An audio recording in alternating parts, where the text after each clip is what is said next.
Palitan ko ngayon mo. Taas mo combo. Yan. Mali. Yan. Ganyan muna. May konting tunog eh. May konting tunog. Yan. Hindi po muna kasalang muna. Yan. Hindi ganon. Ay, ano ba sir? Isa lang. Yan. Swabe lang. Okay. So, construction update. Nandito, tapos ko na si Shelo. Okay, so, punta tayo ngayon sa construction team.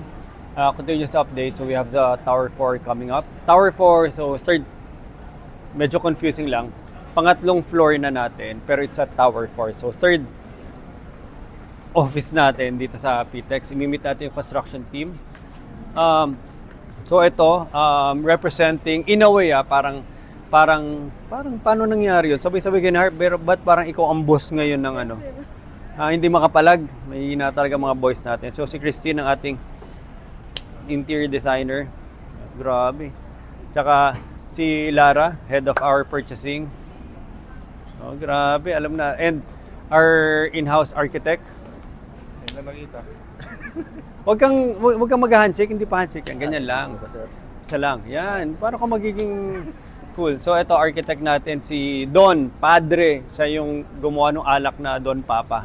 So isa lang may-ari nun. Siya yung anak ni Don Papa. Anyway, so pag-usapan namin ngayon. So first would be yung ito. So may tinatawag tayo dito na color, ano ba tawag dito? Color palette booklet. Care of Boysen. Baka naman. And nandito yung buong natin, color book library. Pag-usapan namin. So we have numerous projects that we are discussing. Anywhere from mga side quest nila, tsaka mga main quest. Main quest would be PTEX. So yun ang pag-usapan namin. Game, go. Pinag-usapan ngayon, side quest lang to ni Christine. Isang, ano ba tawag natin dyan? Parang resort, house, somewhere in Bicol, Donsol. So, nagkakaroon ng... Actually, maganda rin siya as it is. Pero, ang isang malaking plano would be to create something very unique, modern, aesthetic, elegant, and... Ano ba? Naubusan ako. Dagdagan mo. Ng isang malupit na home cafe aesthetic. Home cafe aesthetic na Airbnb guest house, room, stay. Haba na, hindi ko na, wala. Tinamad na ako. Sa Donsol, Sorsogon. In fact, sa sobrang seryoso kami i-develop to, kumuha kami ng isang architect specifically for Bicol. Ito, na-hire siya because of this project lang. Local to. Papakinggan natin mag-Bicol. How are you? How are you, sir? Ni hao ma. Okay, go. Saan yung entrance mo, parking area? Dito sir. So, may ituturo ko sa inyo na, so by the way, mga interior designer at architect, pero kailangan natin turuan kasi mukhang kulang yung kanilang karunungan. So, in a way, parang kahit papano, hands-on din ako sa, so hindi ako, syempre, educated when it comes to, for example, interior design. Hindi ko alam yung term, pero alam ko yung gusto ko. Gets nyo, alam ko yung hinahanap ko. Alam nyo naman yun. So, before, ang pinaka-ultimate concept ko, na parang yung pinaka-core idea ng mga designs natin, puro minimalism. Minsan gano'n ako, di ba? Minimalism, clean lang, malinis. So yun yung parang concept ko pala. And then lately, may napanood ako na isang YouTube video. Tapos biglang nagbago yung point of view ko na, oo nga no, nag-iiba na yung design trend ngayon. At hindi na yan yung, kaya pala sometimes, even if you have the best pieces, furniture, malinis yung design mo, pero bakit parang may mali, may kulang, parang may bitin, parang hindi ko ma-put into words ko ano yung problema na yun. Eventually, nung upload ko to, nag-gets ko, at yun yung isang pinipeg ko ngayon in terms of how we would be approaching yung mga design style natin. It can be any type of design style, pero ito yung core concept. Ang core concept would be eye information. Repeat after me. Pwede mo sabihin visual information. Repeat after me. Visual information. Ano pagkakaintindi mo ate sa visual information? Ano sir, kung sa visual information, parang nakakakuha po ng, I don't know, parang learnings kapag visually, visually nakikita mo yung mga topics or yung mga, in interior, parang kapag may visualization, may different patterns, may different mixtures of textures. Tama. Madaya ka, nagpunta ka kasama ka nung nag-Skymart tayo eh. Ito pala una ko tinanong eh. Mangungopya na lang to. Okay, so same answer daw. So, ang tinuturo ko ngayon kay Christine would be visual information, eye information. So, ang mata ng tao, processor, nagpa-process, mahilig mag-process. Ngayon ko lang na-realize na, akala ko ang room, basta gawin mo lang maganda, makinis, you have the best materials, tas okay na. Yung pala, sometimes, even though maganda ang materialis mo, kung wala kang pinapaprocess sa mata ng tao, parang nafe-feel ng mata off yung kwarto, even though napakaliso. Bigyan kita example, minsan makikita mo yung, yung mga showroom na talagang nakapanel, malinis, pero parang may mali. Sabi maganda pero hindi homey, hindi vibey. Tapos may mapupunta ang cafe, ang ganda naman ng pagkakagawa, bago lahat and everything, pero parang hindi masarap tumambay, hindi warm. Tapos may mapupunta ang cafe na ang sarap ng vibe, tapos bakit ang sarap tumambay? So, ang isang keyword dito would be visual information. So, ibig sabihin ng visual information, palaging may napaprocess ang mata visually. May napaprocess, processing. Ibig sabihin, ang mata pala ng tao nabobore. It's not enough na maganda. Ang mata pala ng tao, hindi ibig sabihin, kailangan mo lang bigyan ng magandang design. Ang mata ng tao, nagharap pala ng visual information. So, when you design minimalism, yes, design for minimalism, pero minimalism mo may mga elements of pwedeng paglaruan ng mata. So, yun yung mga texture ng walls, texture ng tables, fabric na, kunwari, fabric na imperfect, handmade na fabric, na may mga konting gasgas versus yung fabric na talagang galing lang sa makina na, kunwari ganyan, wala kang mapaprocess.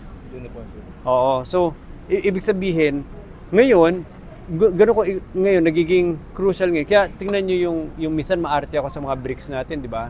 Na pinagalitan ko dati sila Joseph, ba't mo pina-perfect? Kung perfect yung bumili na tayo wallpaper, mukha ng peke. Peke na nga, peking-peke pa, di ba? So, kaya mo ginagawa ng mga imperfections para yung mata ng tao na perceive niya na marami siyang hindi niya ma-predict. Yun ang gusto ng mata ng tao, wala siyang ma-predict. There's a lot of patterns. Tapos tatapatan mo pa ng ilaw, iba-ibang angles of shadow, di ba? Iba yung height ng ilaw eh.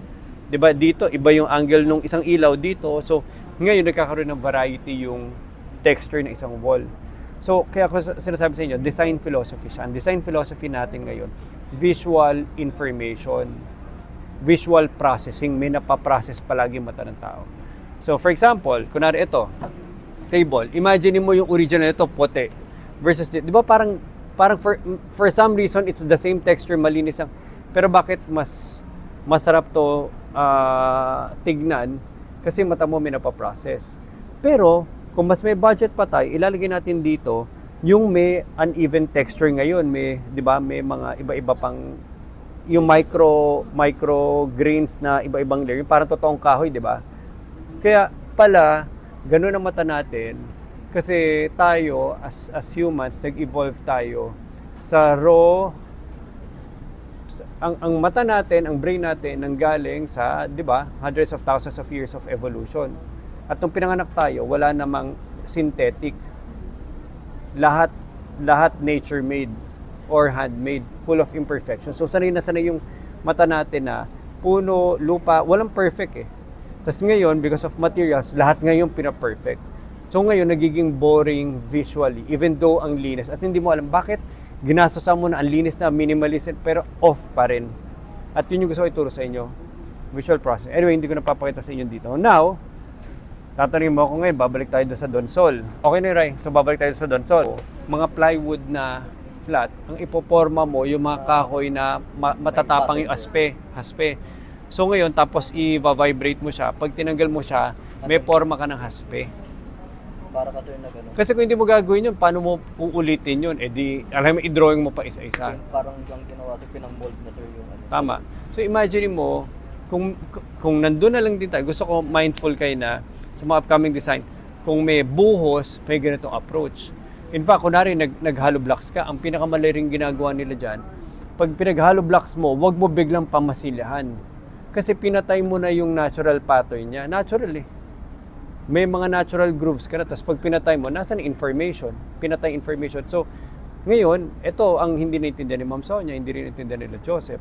Pag hinayaan mo sila, pakikinisin nila lahat yan. Ngayon, yung designer ngayon, lalagyan mo ngayon ng pattern, dumodoble ka ng gastos, nagiging synthetic pa. So kung kaya nating iwanang natural. Nakagets mo? So ngayon mindset, siya marami kayong pwede i-research, pero binibigay ko sa inyo na, for example, yung banig, pwede panalo sa akin yun. Yung sahig na kaya pinilit ko na ayoko mag-tiles dahil talaga magmumukhang very predictable. Kung ginawa mo naman, kaya ngayon, yung buhos, polish concrete. Kung nag-polish concrete tayo, talagang walang parehong pattern. Ang dami information kang Di ba, ang ganda ng bahay. So, yung mga walls, isa pang problema yon. So, ibig sabihin, hahabulin ba natin ng panel na kuko natin na fluted. Fluted. Tapos may pader na, ngayon, uulitin mo, pinakitin mo, doble gastos, minasila mo, pinictura mo, tapos, Joseph, lalagay, tinapon mo yung gastos. Kaya, minsan, So ito, yung materials ito nandito sa Pilipinas. So kunwari gagawa ka ng pader. Ito dream ko to kung kailan tayo, no? Okay, so you see this wall? It's made out of dirt. There's no drywall, there's no paint, there's no chemicals, nothing. Yan, This building material literally regulates your nervous. So ito, para tong buhos din, pero sinama na nilang clay. Tapos parang hindi nila yung isang buhos na tambak. Layer by layer nila, kino-compact yung clay, tsaka soil, tsaka may cement mix. Tapos nung natapos, walang, as is na yan yung finish mo, tapos may natural clay color siya. Psychologically, I know ang it mga sounds tao, crazy, but this isn't like a woo thing. There's real science behind why this happens. This stuff is called rammed earth, and in my opinion, it's the future of healthy home building. Here's the thing though, it is ganda, very yun o, different than traditional stick building earth. So here's the crazy dahil ang part. pangit tong pader. O, di magastos din ng painting. So, ibig sabihin, ba't hindi ang painting mo yung mismong wall ang investment mo? Once you understand how rammed earth actually works, So anyway, research na to. Tingnan natin kung pwede tayo mag-prototype nito. At sobrang, on the flip side, rammed earth gives us an environment that is completely free. tsaka relaxing psychologically, No VOCs. It naturally goes back. Alam mo, before hindi ako naniniwala na feeling ko parang psychological lang yan na bahay na pare-pareho. Pero, na-realize ko, different elements have different effect sa tao. Kaya pala na the more na mas may organic fabric, tsaka may mga patterns sa information, mas nagka-calm yung psychology ng tao. At the more na talagang plain mo, puti lang, even though modern yung bahay, parang hindi bahay, parang showroom lang na ano ka. Alam mo yung kitchen showroom na umupo ka lang na hindi ka tatambay dito dahil kitchen showroom lang to na puro makikinis ng napader na malilinis na, tapos may isang plant lang na design sa gitna na restaurant. May mga dami akong elements na ipapasa sa inyo. So, ayan. Ito mo yung lamesa niya. Ito mo yung lamesa niyo, may character yan, no? Nakita mo yung lamesa.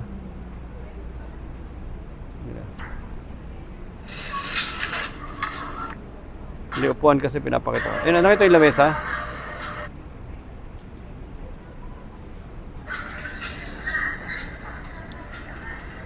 Ito mo yung wall niya. Nakita yung wall niya, parang mga... So, ang tanong, paano nila napupull off na lumang wall, sobrang parang rustic siya, tas ang isang magbibit-bit talaga lighting. That's one. Tas tingnan mo, ang simple na execution nyo,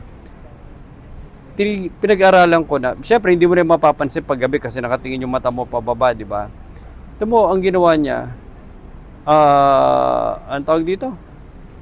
Ang tawag dyan? Ang tawag sa ganyang kahoy? Hindi, ordinary lang na ordinary lang na, hindi ko kung coco lumber. Basta ordinary lang yan, di ba? Yes, sir. Tapos, planks lang para mga, I don't know kung siguro parang, i-assume mo na lang na parang ano lang to, yung mga kindry lang. Pitinturan lang ng black. Kasi kaya niya ginaganyan kasi kailangan niya mag-drop ng light. At kailangan niya mag-drop ng light dun lang. At dun lang siya nagda-drop ng light kasi gusto niya i-save yung ceiling height niya, di ba? Alam mo na yan. At yung ceiling height niya lahat rustic, tingnan mo yung wall niya. At hindi mo alam kung intentional eh. Pero pine-preserve nila kasi bigla ko na-realize. Tingnan mo to, Christine. Anong mas mahirap gawin, Andre? Bigyan kita ng pader. Anong mas mahirap gawin? Pinturahan mo ng isang kulay o lagyan mo ng parang rustic vibe na iba-ibang pattern na parang dumaan siya ng 3 taon na maraming pinagdaanan yung pader. Na ibig sabihin, ano mas mahirap i-recreate? Yung pader na maraming pinagdaanan sa buhay o isang pader na pininturahan? Ha? Mas mahirap yung pader na mukhang may history na nabugbog siya. Kasi the only way na gawin mo yan, saan to patingin? Kukopyahin ko to, saan yung dito? Ito, hahampasin ko. Kailangan may recreate eh. Pero kung pipinturahan mo na siya, wala mag-iisip. At ano ginagawa nila Joseph? Pag binigyan mo siyang ginang pader, pipintura. Kaya ang point ko lang, pag